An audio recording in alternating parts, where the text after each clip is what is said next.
Before Moses was ever born, before Israel cried out in bondage, there was already a prophecy.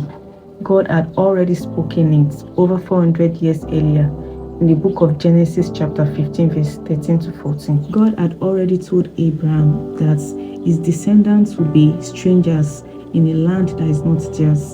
And he told him that they will be enslaved, they will be mistreated, but he also promised that there will be a way of escape. But the big question is that how did the Israelites even get there in the first place? Now, if you remember the story of Joseph, Joseph became a prime minister in Egypt, and then he decided to relocate all of his family members. So that was how the Israelites landed in Egypt. The Israelites were not weak. They were fruitful, they multiplied greatly, and they filled the land. And this became a problem. A new king arose in Egypt, one who did not know Joseph, and then he thought to himself, oh, these people are too many and powerful. If war breaks out, they are going to join hands with their enemies, fight them, and then leave the country. So he chose fear and turned it into oppression. The Israelites now were treated harshly, forced into labor, and broken daily. But the more they were oppressed, the more they multiplied greatly as God had promised. Then came a darker command from the king. And the command was to kill all Hebrew boys. But even in that darkness, God was still working. In the middle of death, a child was born, and his mother saw something special in him and hid him for 3 months. When she could no longer hide him, she placed him in a basket and hid him in a Nile. Pharaoh's daughter found him, had compassion on him, and then raised him as her own son. What looked like an abandonment was actually a preservation. And she called him Moses, meaning a child drawn out of the water.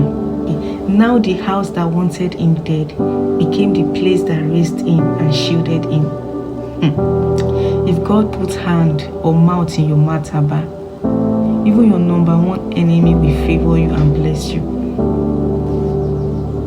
But his story was only beginning. Now Moses grew up in Pharaoh's house, but one day he saw the suffering of his people and he became angry.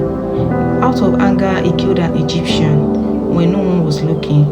But what he actually thought was a secret became known to some people, and he feared that the news must have gotten to Pharaoh. Truly, when Pharaoh heard the news, he tried to kill Moses, and then Moses ran. Fear came upon Moses, and he ran to save his life from Egypt to Midian. He hid, he started over, he built a new life, and then he got married to Jethro's daughter and had a son. But because destiny cannot be escaped, one day in the wilderness, God appeared to Moses in a burning bush, a fire that did not burn out. And God called him, Moses, Moses, and he said, "Here I am." Is God calling you today? Are you going to answer God's call? Ask yourself.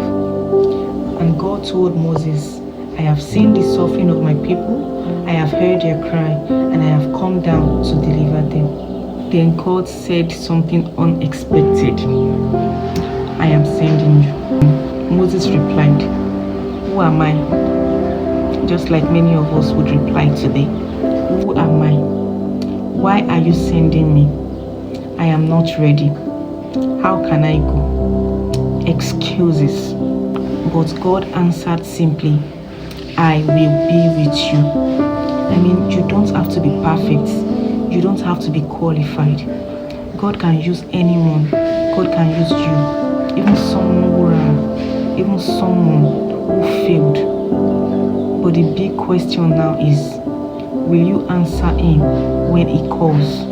Are you willing to give yourself to Christ?